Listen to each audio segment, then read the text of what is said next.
धर्मनिरपेक्ष दलों के आह्वान पर लोग रथ यात्रा के खिलाफ अपना विरोध जाहिर करने पटना पहुंच रहे हैं।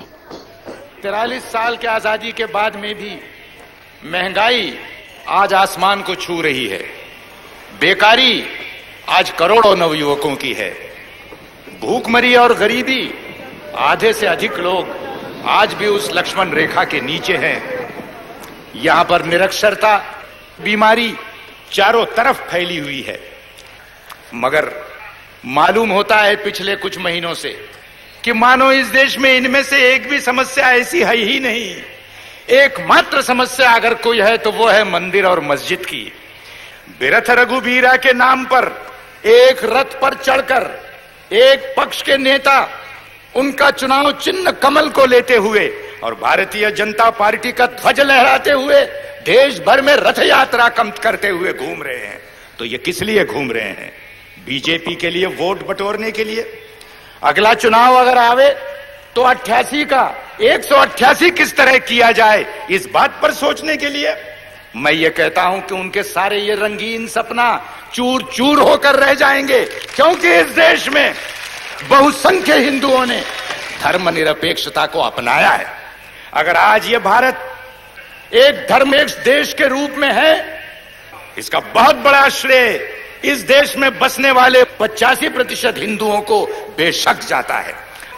लेकिन न महात्मा गांधी, न जवाहरलाल नेहरू, न फांसी के तख्त पर लटकने वाले हमारे वो सैकड़ों तमाम जो शहीद हुए, उनमें से एक ने हिंदू राष्ट्र के लिए अपनी जान नहीं दी। इस बात को भुलाया नहीं जा सकता है। मगर ताज्जुब की बात है, हट है, मंदिर वहीं बनाएंगे, वहीं बनाएंगे और मस्जिद तोड़ करके ही बनाएंगे। इसमें राम की मर्यादा है। अयोध्या राम का जन्म स्थल है, माना। यह बात हिंदुओं का एक विश्वास, उनकी अस्मिता का सवाल है, इस बात को मैं मानता हूं। पर मैं ये कहता हूं कि मुझे कोई कह दे, आडवाणी जी या कोई और, कि अयोध्या का वो कौन सा चप्पा जमीन है कि जो राम की याद से पवित्र नहीं, ये मुझको वो कह दे। अयोध्या के कहीं भी जाकर के आप मंदिर बना लीजिए। हम में से हर किसी ने 1000 बार इस बात को मंजूर किया कि मंदिर आप बनाएं, बेशक अयोध्या में बनाएं, बेशक भव्य बनाएं, मगर ये हट न करे कि मस्जिद टूटने पर ही वो मंदिर बनेगा। ये हट न करे। हम में से कोई लाल झंडे मानने वाले हो या कोई और भी हो, हम सब धर्मों की श्रद्धा करते हैं। एक धर्म की अस्मिता और अहंकार के नाम पर दूसरे धर्म की अस्मिता और आस्था आप तोड़ नहीं सकते, इस बात को ध्यान में रखिए। दोस्तों, हिंदू धर्म में सहिष्णुता है, असहिष्णुता भी है, मानवता भी है और जात पात की व्यवस्था भी है। और इसीलिए वर्षों से संत और महंतों ने अनेक प्रकार के सुधार लाने के प्रयत्न किए। जात पात व्यवस्था के खिलाफ उन्होंने अपनी आवाज बुलंद की। आज भी वो कायम पड़ा हुआ है। आज एक नया प्रयत्न चल रहा है कि इस देश के अंदर में जिनको प्रशासन से दूर रखकर कहा गया कि ये सिर्फ सेवा और चाकरी करने के सिर्फ इसी लायक हैं और किसी चीज के लायक नहीं है, आज एक प्रयत्न किया जा रहा है कि देश के कारोबार में उनको भी हाथ बटाने का मौका दिया जाए। लेकिन वही ताकतें जो हिंदू धर्म के अंदर कठमुल्लापन कायम रखना चाहते हैं, झंडा लहराकर मस्जिदें गिराना चाहते हैं, वही लोग इस देश के अंदर में वर्णाश्रम और जात पात के नाम पर भी जो है तो आज कस्में खा रहे हैं और उसके प्रयत्न कर रहे हैं। इनके चेहरों को देख लो, इनको पहचान लो, इनकी मनोवृत्ति को समझ लो।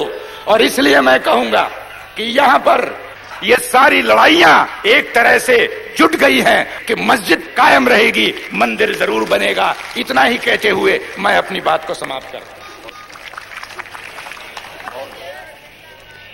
मैं कहूंगा, देशद्रोहियों सावधान, जाग उठा है राम भगवान। आपने कहना है, देशद्रोहियों सावधान, जाग उठा है राम भगवान। मैं कहूंगा, ये तो पहले झांकी है। आपने कहना है, काशी मथुरा बाकी है।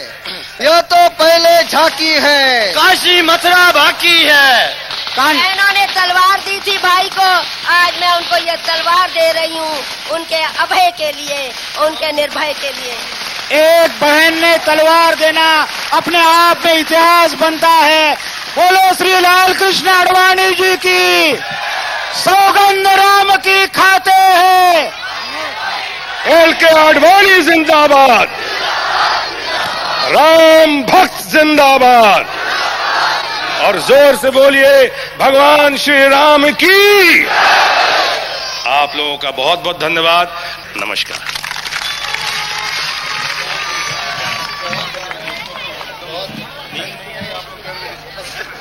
लोग कहते हैं कि आप अदालत का फैसला क्यों नहीं मानते? अदालत क्या इस बात का फैसला करेगी कि यहां पर राम का जन्म हुआ था कि नहीं हुआ था? आपसे तो इतनी आशा है, बीच में मत पड़ो, रास्ते में मत आओ, क्योंकि ये जो रथ है लोक रथ है, जनता का रथ है, जो सोमनाथ से चला है और जिसने मन में संकल्प किया हुआ है कि 30 अक्टूबर को वहां पर पहुंच करके कार सेवा करेंगे और मंदिर वहीं बनाएंगे, उसको कौन रोकेगा? कौन सी सरकार रोकने वाली है? यह मामला ऐसा है जिसका समय पर सही निर्णय ले लेना चाहिए।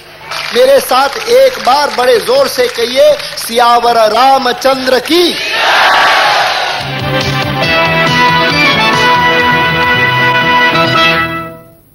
Good evening. The headlines. Today's Bharat Bandh, sponsored by the BJP in protest against the arrest of Mr. LK Advani, resulted in stray incidents of violence. In Rajasthan, army was called out in Jaipur city. The decision followed incidents of arson, looting and stabbing. 5 persons, including 1 policeman, were killed. In Gujarat, at least 8 persons were killed in escalated violence today during the one-day bandh called by the BJP and the VHP. In Rajasthan, the situation is tense in Jaipur, Jodhpur, Alwar and Nagaur. In all, 49 persons have been killed so far in Rajasthan. However, there was no fresh incident. Sadhaura constituency Haryana से मैं विधायक हूँ जनता दल से।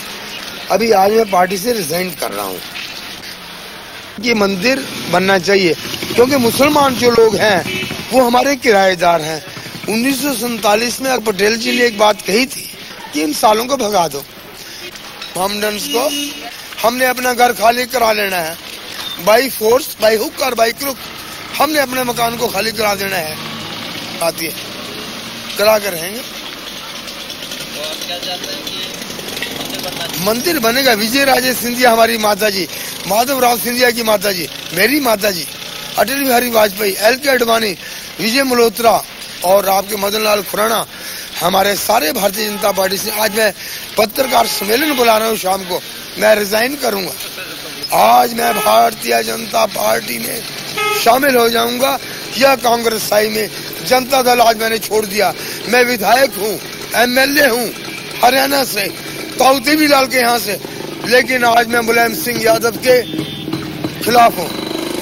मुलायम सिंह यादव मुझे arrest नहीं कर सकता, उसकी पावर नहीं। पंडित चिरंजीव लाल MP करनाल से मेरे मामे हैं। सुषमा स्वराज मेरी सगी बहन है। आज मैं सरकार छोड़ रहा हूँ इनके गुंडापन से। अरे बाबर कौन था? घुसपैठिया था। अकबर कौन था? घुसपैठिया था।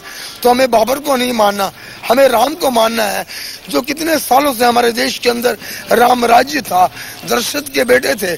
हम राम जन्मभूमि को अपना मान्यता देते हैं। राम जी बताते हैं कि सुबह से पी के रखना। नहीं गलत। ये पृथ्वी के अंदर तो दुई रचना। हाँ, वो सोमरस है।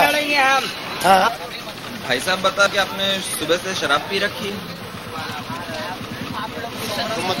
ये सोमरस है, इसका बहन बड़े बड़े देवताओं ने किया। दुर्योधन ने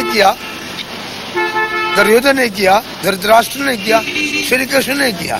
तो ये तो सोमरस है, जिसको पीने के बाद दिमाग बढ़ता है।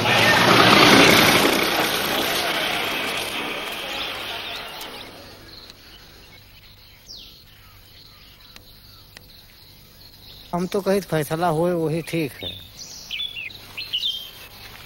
वो अपना मस्जिद बनाओ, हम लोग अपना जो है हाँ, मंदिर बनाए, आप मस्जिद अपने भाई भाई बनाए, है ना, भाई भाई कोई विशेष बात में। हाँ।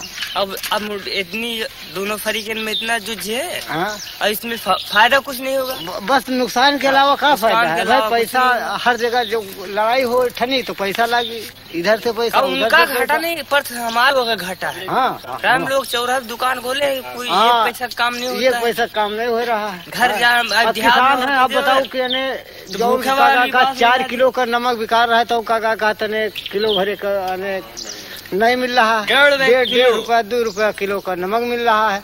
हाँ, बस का है, हाँ लोगन का गल्ला बखारी सस्ता है, सस्ता बस, और कोई चीज सस्ती नहीं है। सब गल्ला हमारा लोगन सस्ता है और जत्ती है सब महंगाई है, ये बात।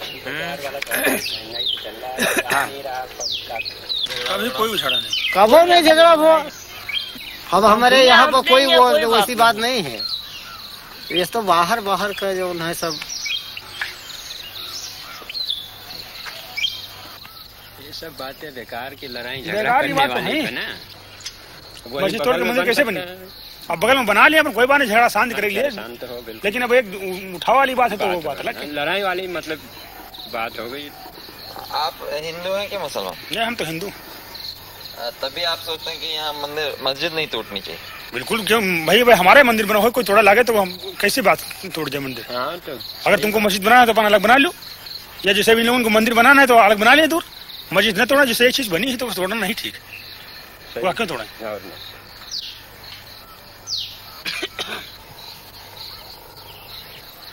आप लोग कौन से जाते हैं? विश्वकर्मा, लोहार, मतलब लोहे का काम करना है। तो आप में से कोई ब्राह्मण राजपूत तो नहीं? नहीं, इसमें ब्राह्मण कोई नहीं। हाँ, ब्राह्मण कोई नहीं। ब्राह्मण लोग तो चाहते हैं मंदिर टूट के मंदिर बन जाए, सीधा मामला उनका यही है और कुछ नहीं। उनका माहौल ही